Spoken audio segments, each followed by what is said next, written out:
Hello everyone, I'm Sharon from Sharonatsea Travel, and with traveling to all-inclusive resorts on a rise right now, I thought I would go over my top 10 tips that I think you should know before you head out on an all-inclusive vacation.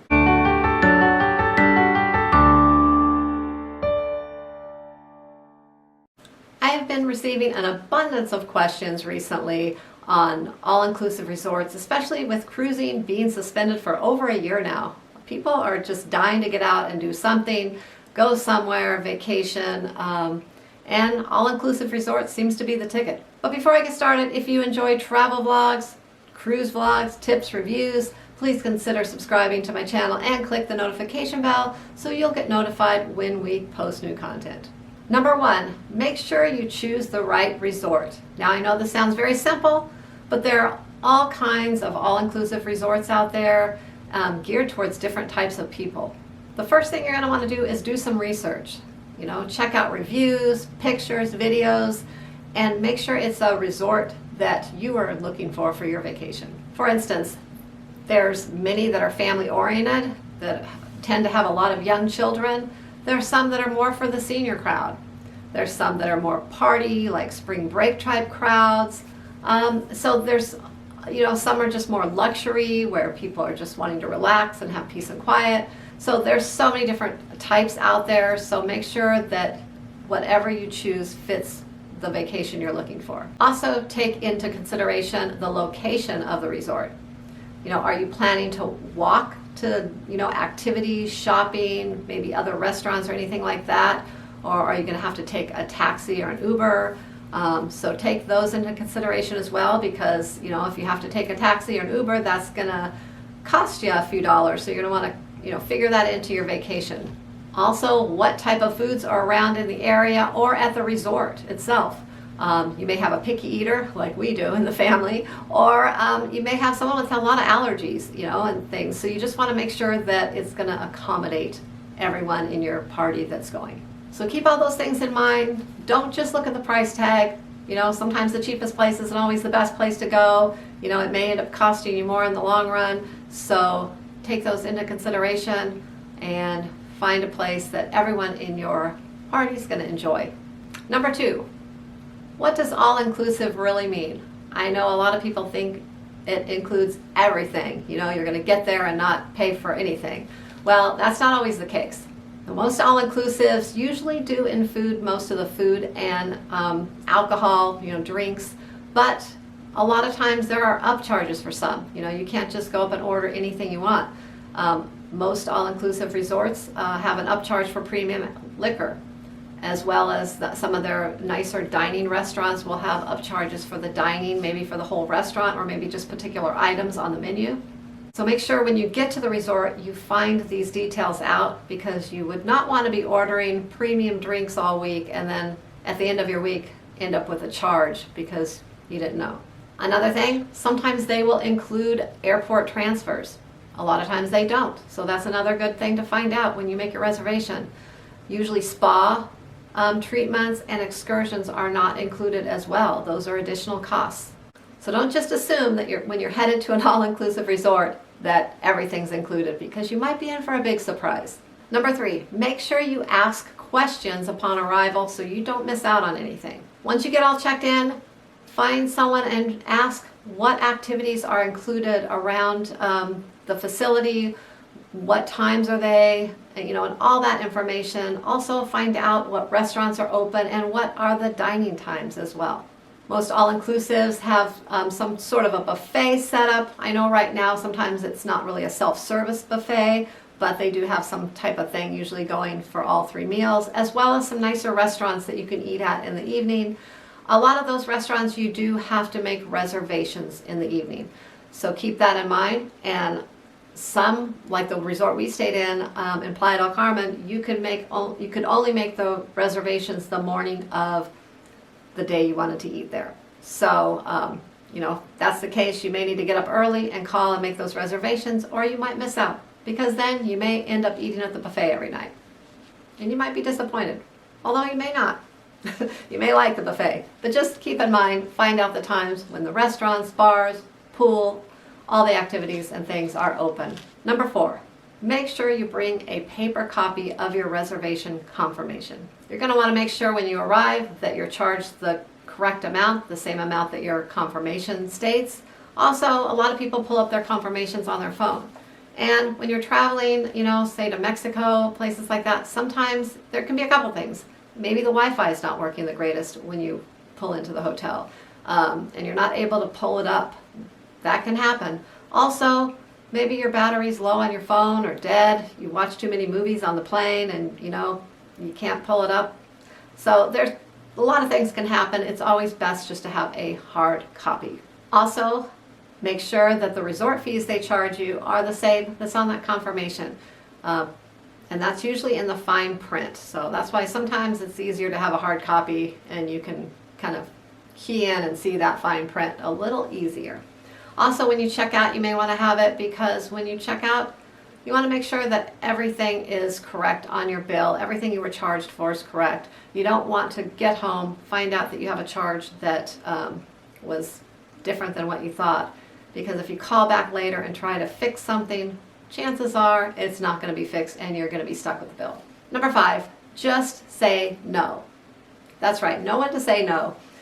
When you arrive at an all-inclusive, most of them are also timeshares. And you'll find that one of the sales team members will come up to you upon arrival and they will start trying to tell you, oh, if you come to this presentation, we'll tell you all the activities, all the information about the property, and if you do that, we'll give you a free excursion or we'll give you a free dinner or something along those lines, a free spa treatment. So a lot of times people get kind of suckered into it and go to that to get the freebie when basically all they're doing is they're trying to sell you the timeshare.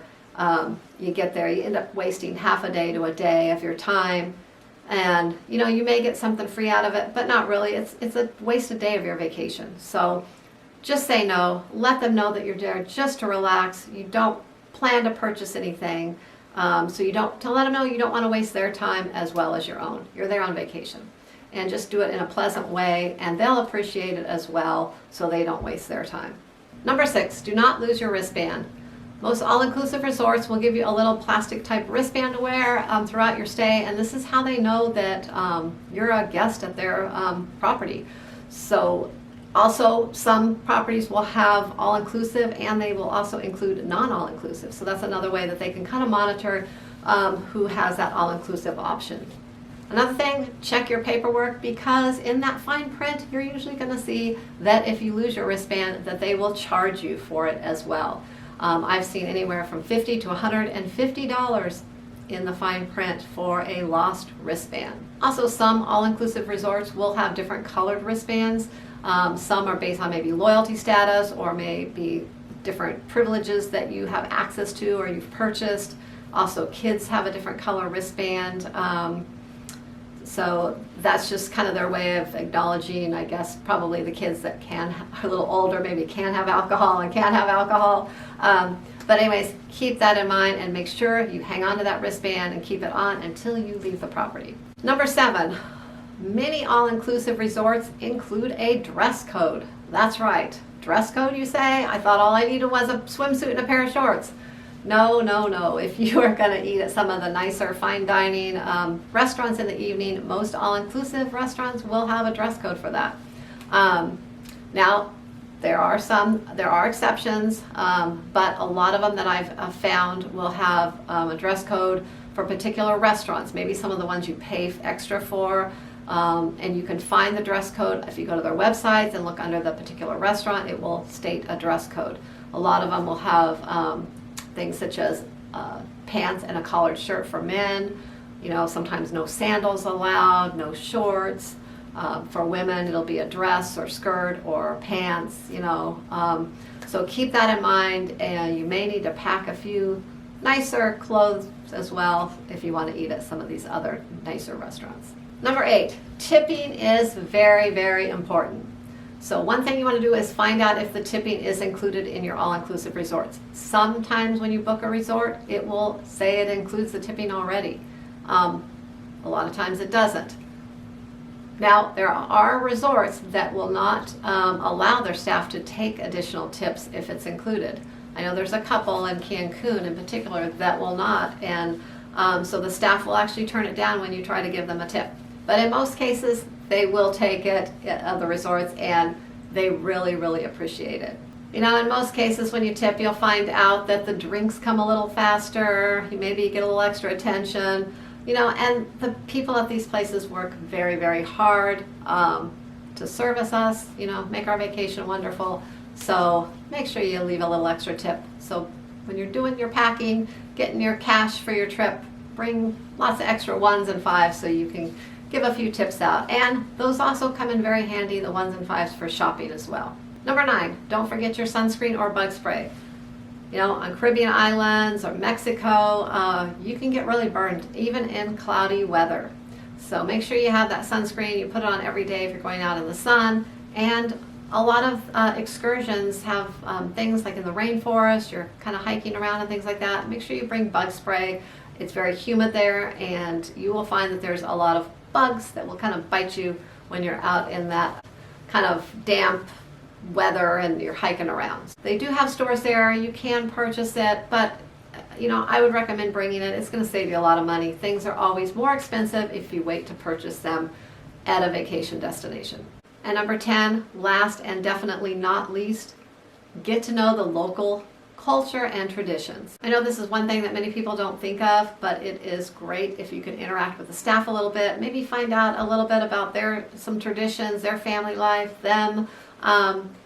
You know, it's great to know some of the culture in areas that you're going to if you're going to travel, because you don't want to do anything to offend someone and then, you know, you didn't even know that you offended them, you know. So it's just great to kind of know those things. Take some time, maybe learn a few words, a couple sentences of common ones of their local language, things like that. They will really appreciate it. I know when we travel to Mexico, you know, we speak Spanish to them a little bit sometimes. We don't know a lot, but, you know, a few words here and there and things. And they really seem to appreciate it. You know, who knows? They maybe just be laughing at us inside. I don't know. But, you know, they seem to appreciate it. They're very friendly, accommodating, and it just shows that you care about their place. You know, you're visiting there, and you know, it shows some respect. Another thing, by interacting with the staff and things like that, sometimes you can find out some maybe local great places to eat, maybe some of the best places to go for excursions, entertainment, maybe find some deals, and more importantly, you might even find some places that you shouldn't be going or you should stay away from that can get you into trouble. But getting to know the local culture will definitely add to your vacation experience. All-inclusive resorts are a great way to spend a vacation, whether it's for a family, young, old, honeymooners, an older crowd, spring break crowd, someone that just wants to be pampered and relax, and anything in between. They are just a wonderful way to spend a vacation. I hope these tips are helpful if you're planning an all-inclusive getaways. And if you have been on one and you have other tips that you can add to this, please post them in the comments below. And until next time, thanks for watching and safe travels.